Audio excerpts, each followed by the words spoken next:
Hello children, in this video I am going to explain some numerical based on quantization of charge. आपको पता होगा quantization of charge में क्या था, Q is equal to plus minus n e. Your first numerical is, यहाँ पे जो first numerical हम सॉल्व करेंगे तो हमारा फर्स्ट न्यूमेरिकल है a polythene piece rubbed with wool is found to have negative charge of 3.2 into 10 to the power -7 coulomb. Question को समझेंगे. एक पॉलिथीन पीस को हम रब कर रहे हैं, किसके साथ रब कर रहे हैं? वुल के साथ, ऊन के साथ, वुल के साथ रब कर रहे हैं. And polythene piece acquire a negative charge of 3.2 into 10 to the power -7 coulomb. मतलब वुल को पॉलिथीन के साथ जब रब करते हैं तो पॉलिथीन के ऊपर कितना चार्ज, नेगेटिव चार्ज आ रहा है? 3.2 into 10 to the power -7 coulomb polythene के ऊपर आ रहा है. Right, okay. क्या करना, क्या फाइंड आउट करना? Estimate the number of electron transferred.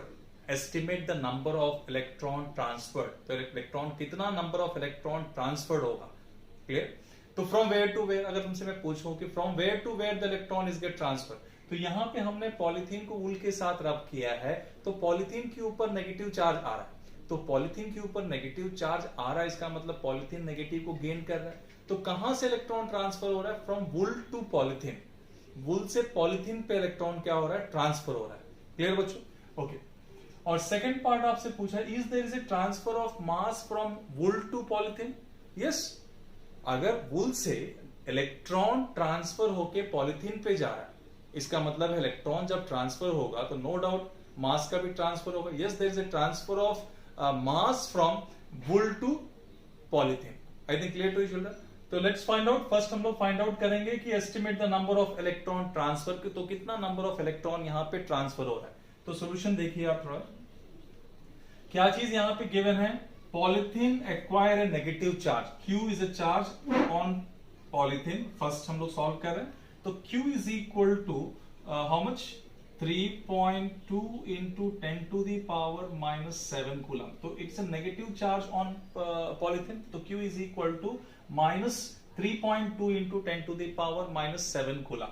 आपको फाइंड आउट क्या करना है? हमें फाइंड आउट करना है कि कितना नंबर ऑफ इलेक्ट्रॉन ट्रांसफर हो रहा है. तो what is the number of electron transfer means आपको फाइंड आउट यहां पे करना है n is equal to how much. आपको यहां पे n का जो वैल्यू है ये हमें फाइंड आउट करना है. तो कैसे फाइंड आउट करेंगे? तो क्वांटाइजेशन ऑफ फॉर्मूला का जो फॉर्मूला है उसको यूज करेंगे. Q is equal to plus minus n e. तो we can write n e only. Q is equal to n e. तो Q is equal to n e, that means what is n? n is equal to Q by E. n is equal to Q. n is equal to Q by E.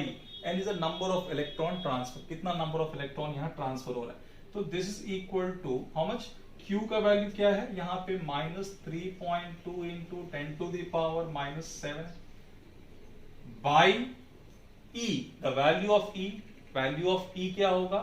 1.6 into 10 to the power -19 coulomb.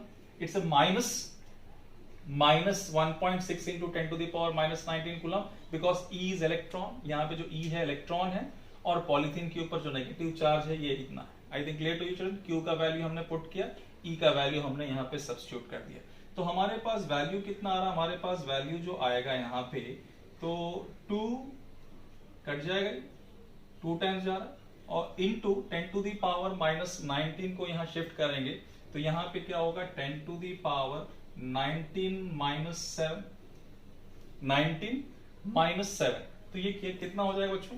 तो यहाँ पे हमारे पास जो value मिलेगी, हमारे पास जो value यहाँ पे आएगा तो number of electron transfer is equal to how much? It's 2 into 10 to the power 19 - 7, that means 12. तो नंबर ऑफ इलेक्ट्रॉन हमारा कितना ट्रांसफर हो रहा है?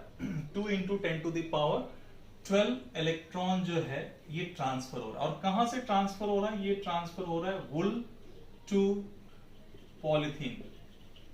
वुल से पॉलिथीन पे ट्रांसफर हो रहा है. The electron is get transfer from wool to polythene. Wool से पॉलिथीन पे क्यों ट्रांसफर हो रहा है? क्योंकि पॉलिथीन पे नेगेटिव आ रहा है.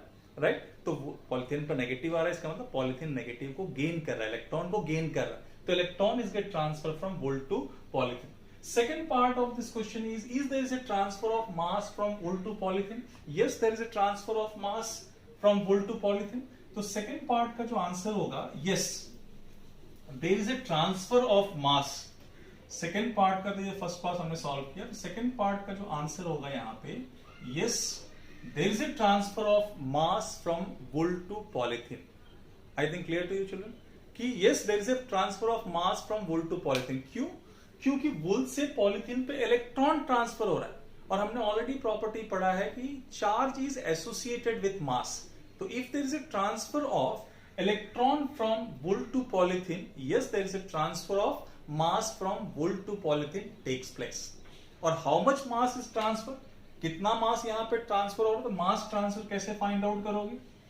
मास ट्रांसफर आप चाहे तो फाइंड आउट कर सकते हो. Mass transfer, how much the mass is get transfer. तो नंबर ऑफ इलेक्ट्रॉन आपको पता है कि यहाँ पे कितना नंबर ऑफ इलेक्ट्रॉन ट्रांसफर हो रहा है, 2 into 10 to the power 12 electron transfer हो रहा है. और हमें पता है कि एक इलेक्ट्रॉन, हमें मालूम है कि एक इलेक्ट्रॉन का मास क्या होता है, 9.1 into 10 to the power -31 kg होता है. तो what is the total mass transfer? तो mass transfer is equal to how much, 2 into 10 to the power 12 into, ये तो नंबर हो गया, और एक इलेक्ट्रॉन का मास क्या होता है, 9.1 into 10 to the power -31 kg. आप इसको सॉल्व करेंगे तो आपको पता चल जाएगा how much the electron, how much mass is get transfer from wool to polythene. I think clear to you children, right? तो हमारा जो नेक्स्ट क्वेश्चन है